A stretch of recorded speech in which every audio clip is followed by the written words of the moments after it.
Can you tell me about your current role, how long you've been in this role, and what your day to day is like? Sure. So currently I'm working as a consultant for a consulting firm that works with nonprofits, specifically in the human services sector. And I've been doing this for a month now. So recently switched jobs because I know you were at one before. Can you go Yes. into that a little? Prior to this, I had been an art teacher for about 6 years. And I had been thinking in the back of my mind for a little while that I knew a career switch would be in my future. I just assumed it would happen after my daughter graduated from high school. She's currently a sophomore in high school. But 2020 definitely changed things drastically. First with COVID and the schools being sent home for remote instruction. That one helped shift my perspective, and it also opened up some more free time that I never had before, where I could pursue studying something else. So I originally just started looking. Tech was what I wanted to learn. Initially, it was just like I wanted to get better at even doing my current job of teaching and now teaching remotely. And I just kind of pursued learning how to do things better through tech. And then I had heard for a little while about different tech firms offering certifications. And while I knew I wanted to make a career shift at some point, I knew I did not want to go back for another degree. I believe very strongly in education, but the idea of taking on student loan or just having to, pay that and put a child through college was just not something I wanted to entertain. So I heard about Salesforce and I'm like, well, let me take a look and see what this is, because I really didn't know what Salesforce was in the beginning. So I signed up for the Town Stacker 5-day challenge and kind of got myself onto Trailhead and started just pursuing that and realizing that one, every time I finished a badge, I was like, "Ooh, I want to learn more. I want to do more of this." And also, it just felt like this was something I could do and could learn. So I decided to make that commitment, and the timing was right. I had a family discussion, and that I would pursue changing careers. So I signed up for a Talent Stacker, and haven't looked back. Amazing. So, I mean, how was that job search and the interviews? How was your experience? I'm trying to relate teaching to a Salesforce role.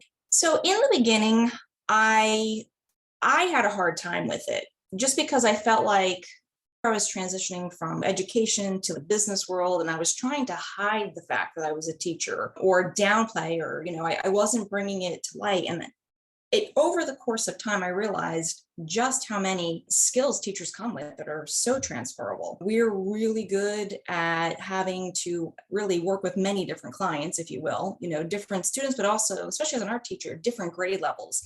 I have to know what the requirements are for the end of year for 5 different grade levels. I have to be able to start breaking that down into smaller pieces and then taking each of those projects and breaking those down into manageable chunks. So I'm pretty good with that stuff, and that goes really well with consulting. Constantly having to shift your priorities, communication skills. So a lot of transferable skills. And once I got comfortable with that, interviewing was a little bit easier then. Yeah. So I'm looking at your LinkedIn. Can you talk a little bit more about Upward Scholars? Yeah, sure. So one of the Talent Stackers was my mentor, and he was volunteering for Upward Scholars, which is a nonprofit. And he knew I really wanted to work with the nonprofits. That was one of the things from the beginning when I looked into Salesforce. I really loved their one-to-one giving model and how much they do with the nonprofits. And coming from making the transition from a career teaching where the desire is to be making a difference, that was still really important to me. And again, that's really what drew me to Salesforce. It was going to give me an avenue where I could shift careers, but still do something that I felt was meaningful in the end. So I started volunteering for the nonprofit, and that really gave me a lot of insight into how they operate, learning the NPSP platform versus the standard sales platform with Salesforce. It also really helped me realize I really do like dealing with the clients. I like talking to them. I like getting to know their processes and looking for improvements. So that's been fun. And again, that's really helped shape my focusing more on the consulting end of the nonprofit world or the Salesforce. Yeah. Okay. So 1 month into your new role as a consultant, how has that been? So far, so good. So yes, I am a consultant, but what I'll be doing is going to be mostly admin and BA related. So I'm still a lot in the learning phase of everything. But I think when I came in, it was a little bit of a slow period. So there was a lot of time for still learning and wrapping my head around everything and just trying to understand how it all works. But now a month in, like I'm on 7 different projects. I've got a lot of these 7. a lot of them are in the early stages. So it's been a lot of the discovery calls, but I'm able to jump in. I'm going to be writing some user stories coming up.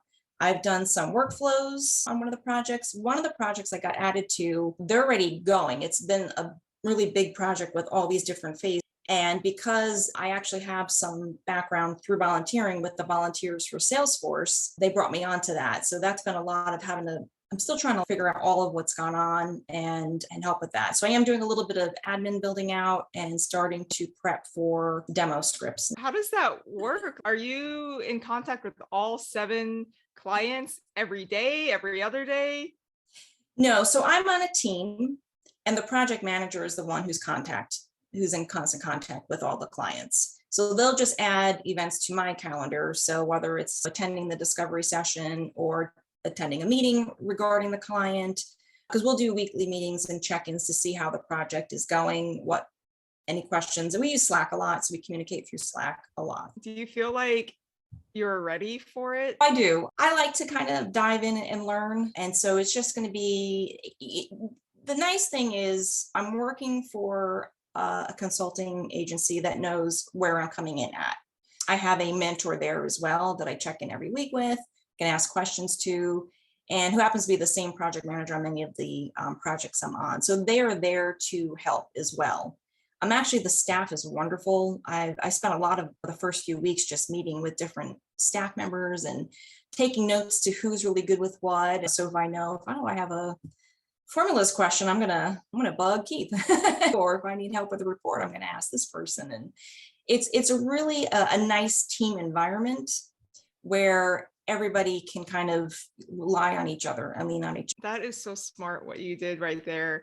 By interview, I mean, normally you do introductions, but digging in deeper and figuring out who you can go to for questions. That's a great tip for anyone starting a new job, is to figure out who to ask questions. other. So I ask this question a lot.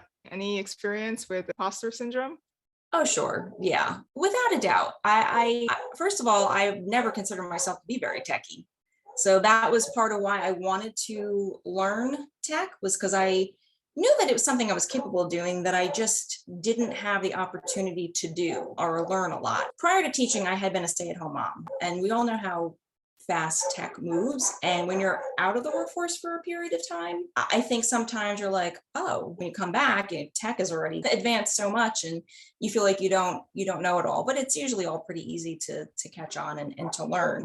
But that's why I wanted to focus and really shift my learning to tech. So yeah, there are certain things that I definitely worry about. It's like, oh, well, I'm not really great at Excel, or I Google how to do these things too, or I just ask, and I'll just ask questions like, oh, how did you make that happen on that spreadsheet? And everyone's really nice about it, so they don't mind showing you how to do Yeah, it. I mean, that's amazing. We all had to start somewhere. Yeah. So it's I really prefer consultancies because it feels like you have a really good support system in Yeah. place. So as long as everyone knows where you're at and everyone's pretty open, you shouldn't have really any issues asking for help.